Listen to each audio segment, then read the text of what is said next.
IMT की स्थापना कर रहे हैं। और इन्होंने कीमत के बारे में भी कहा है, तो वो ई भूमि पोर्टल पर जमींदारों ने अपनी सहमति दी है और 1,55,00,000 रुपए के हिसाब से जमीन के तकरीबन एग्रीमेंट हो गए हैं। कुछ रजिस्ट्रियां भी हो गई हैं, कुछ 30-40 एकड़ की, कुछ आज हो रही हैं, तो निकट भविष्य में जमीन की रजिस्ट्री हो जाएगी। तीसरा सवाल था इनका कि क्या वहां रोजगार सरकार देगी। तो साहब, जहां भी औद्योगिक शहर पनपते हैं वहां लोगों को रोजगार नजदीक के आदमियों को तो मिलता ही है।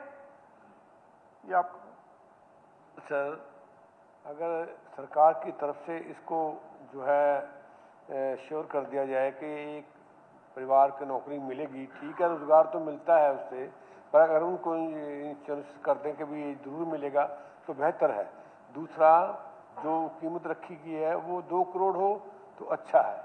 और एक मैं आपके माध्यम से पूछना चाहूँगा कि इसके इरिगेशन डिपार्टमेंट से एनओसी ले लिया, क्योंकि ये फ्लड इफेक्टेड एरिया है।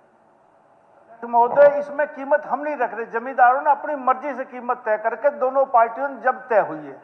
दूसरा कि रोजगार की गारंटी हो कि वहां के लोगों को, पिछले मनोहर लाल जी की सरकार में ये कानून लाए थे, हाई कोर्ट में वो स्टे है, जब वो स्टे टूट जाएगा तो वो भी हम कानून ले आएंगे, लेकिन अब तो हाई कोर्ट में स्टे, इसलिए हम जबरदस्ती नहीं कर सकते। एनओसी लिया है इरिगेशन डिपार्टमेंट से, जब डेवलप करेंगे तो सारी चीज हो जाएगी, आप चिंता मत करो। आईएमटी अंबाड़ा में निर्मल सिंह जी एक नहीं, हम 2 आईएमटी बना रहे हैं, नारायणगढ़ में भी बना रहे हैं।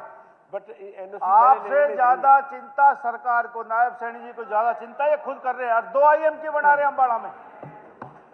ठीक है, वो तो उस प्रक्रिया का हिस्सा रहेगा। रहेगा। IMT Shri Aditya Devilal, question number 113। अध्यक्ष जी, माननीय सदस्य ने जो सवाल पूछा है ये 2 भागों में, इसका उत्तर वैसे तो पटल पे रख दिया गया है, लेकिन दीनदयाल आवास योजनाएं जो हैं उसका नंबर पूछा है कि टोटल कितनी 2016 से अब तक कितनी प्रदेश के अंदर इशू हुई हैं। तो 760 जो है लाइसेंसेस दिए गए हैं, जिसके तहत 7,618.9 एकड़ भूमि उसमें दी गई है। और इसके अलावा इन्होंने पूछा है दूसरा क्वेश्चन कि कितने सेक्टर एचएसबीपी ने 2014 से 2026 के अंदर डेवलप किए, उनमें डेवलपमेंट का काम किया। तो वो भी मैं बताना चाहूँगा कि 56 सेक्टर्स और 5529.20 जो ज़मीन है, भूमि है, वो डेवलप करने का काम एचएसबीपी ने किया है। और उसका पूरा ईयर वाइज, डिस्ट्रिक्ट वाइज सारा ब्यौरा दिया हुआ है। अध्यक्ष जी, 2016 से 2026 10 वर्ष में 760 लाइसेंस दीनदयाल के दिए गए। 2014 से 2026 जो सेक्टर डेवलप हुए हैं हुड्डा के, वो 56 हुए हैं। अध्यक्ष जी, मेरा माननीय मंत्री जी से सवाल है सप्लीमेंट्री कि हरियाणा अर्बन डेवलपमेंट अथॉरिटी 1977 में बनाई गई थी, जिसका 2017 में हरियाणा शहरी विकास प्राधिकरण के नाम से जिसका नाम बदल दिया गया। अध्यक्ष जी, 1977 से लेके और 2016 तक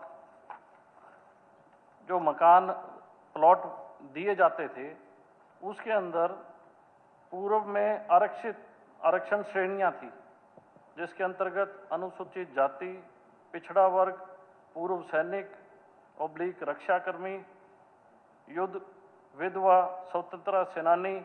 आदित्य जी, ये आपके प्रश्न का हिस्सा नहीं, सप्लीमेंट्री है सर, ये इसी का ही है। सप्लीमेंट्री तो इसी में से निकलना चाहिए ना, जो मूल आपका है उसमें से निकलना। मूल में से ही निकाला है सर। नहीं, वो तो कहीं और ही जा रहा है। नहीं जा रहा सर, ये कि जो कैटेगरी जानकारी मांगी, उसका जवाब उन्होंने दिया।